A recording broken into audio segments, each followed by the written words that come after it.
Le syndrome de Guillain-Barré est provoqué par la réaction de notre organisme contre une infection ou un corps étranger. Lorsqu'un germe nous infecte, nos défenses immunitaires réagissent.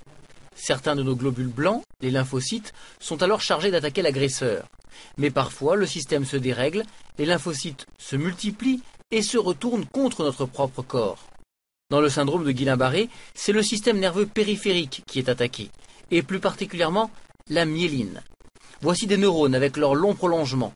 La myéline, c'est cette gaine jaune qui protège les fibres nerveuses. Elle accélère la transmission des informations aux muscles. Sa destruction provoque des faiblesses musculaires, des fourmillements et des paralysies qui sont heureusement le plus souvent réversibles.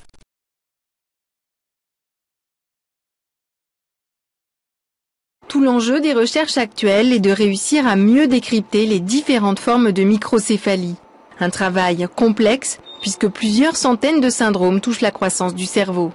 Les avancées de la génétique ont permis d'identifier un certain nombre de gènes responsables de microcéphalie dorénavant et tous nos protocoles de recherche visent maintenant à apprécier quel peut être l'impact de ces mutations génétiques sur le développement cérébral.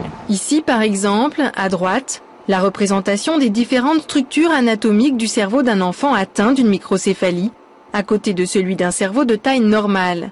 Ces images montrent des différences d'organisation. Certaines régions comme celle-ci en bleu sont préservées, tandis que celle d'à côté en rouge disparaît presque complètement.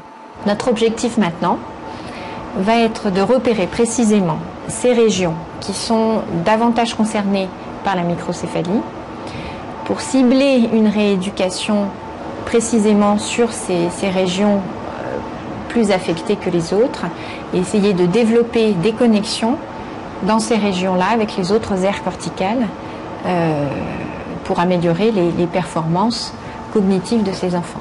En parallèle, la découverte des gènes impliqués dans la maladie a permis de mieux la décrypter grâce aux recherches fondamentales sur des souris atteintes de microcéphalie. On s'est aperçu que chez ces souriceaux, les gènes impliqués chez l'homme ne fonctionnaient pas bien et que c'était dû à une carence dans un neuropeptide. C'est une petite protéine produite notamment par le placenta et cette protéine est indispensable au développement cortical normal. En suivant la piste du gène, les chercheurs ont donc identifié un mécanisme crucial du développement cérébral dès la fin du premier trimestre de grossesse. Ils espèrent ainsi réussir à trouver un traitement. On essaye de booster le développement cortical dans des modèles de souris microcéphales pour voir si on pourrait éventuellement restaurer un développement normal dans une souris anormale. Un bel espoir qui ne pourra pas être confirmé chez l'homme avant une dizaine d'années.